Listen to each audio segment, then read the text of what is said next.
প্রথমে আমি চাউলগুলো ভালো করে ধুয়ে পানি ঝরিয়ে নিয়েছি।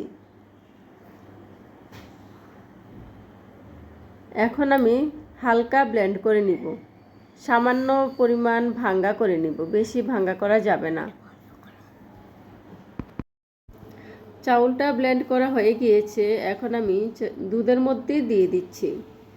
আর দুধটা আগে থেকেই নামিয়ে রাইস কুকারে ঢেলে দিয়েছি। এখন দিয়ে দিচ্ছি এলাচি, তেজপাতা 3-4টি করে। এখানে 1 কেজি পরিমাণ দুধ আর চিনি গুঁড়া চাউল হচ্ছে 1 কাপ পরিমাণ। 1 কেজি দুধের জন্য বড় সাইজের কাপের 1 কাপ চাউলই যথেষ্ট। দিয়ে দিচ্ছি 2 কাপ চিনি।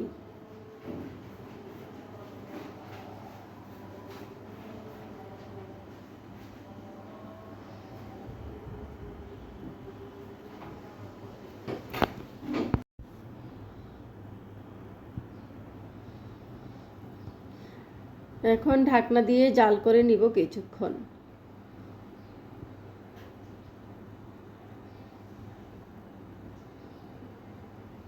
ঢাকনা উঠিয়ে মাঝে মাঝে নেড়েচেড়ে দিব।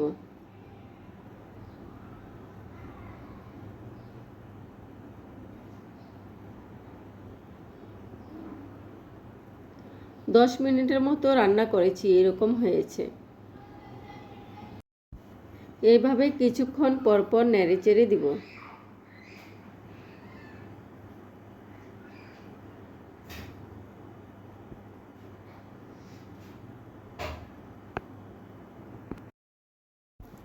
এক কাপ চালের জন্য 2 কাপ চিনি, এর সাথে 1 কেজি দুধ দিলে পারফেক্ট হয় পায়েস রান্না।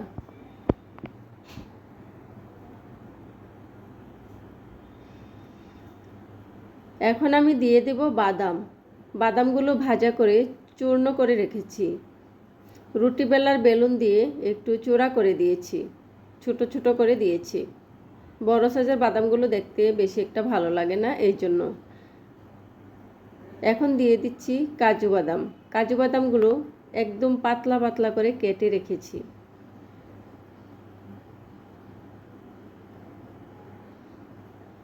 আস্তে আস্তে সবগুলো উপকরণ দিয়ে দিব।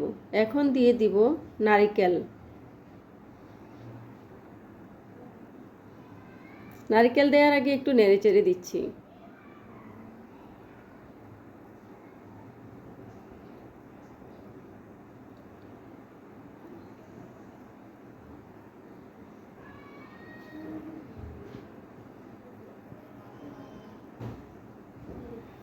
দিয়ে দিচ্ছি নারকেল কোড়া।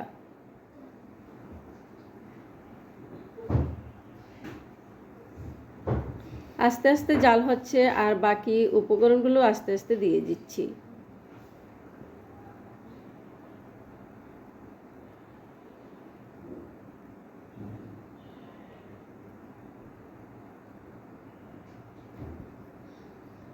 কাছে থেকে দেখুন, মাশাআল্লাহ খুব সুন্দর হয়েছে।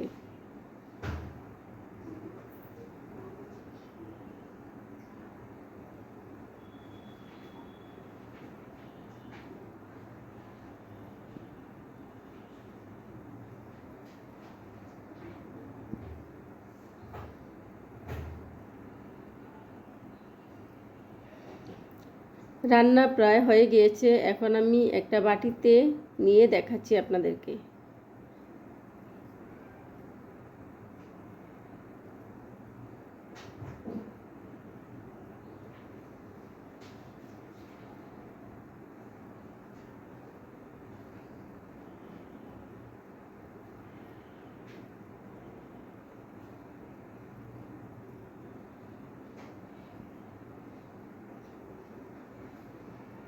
সবাই কম বেশি পায়েস পছন্দ করে। আপনারা কে কে পায়েস পছন্দ করেন জানাবেন।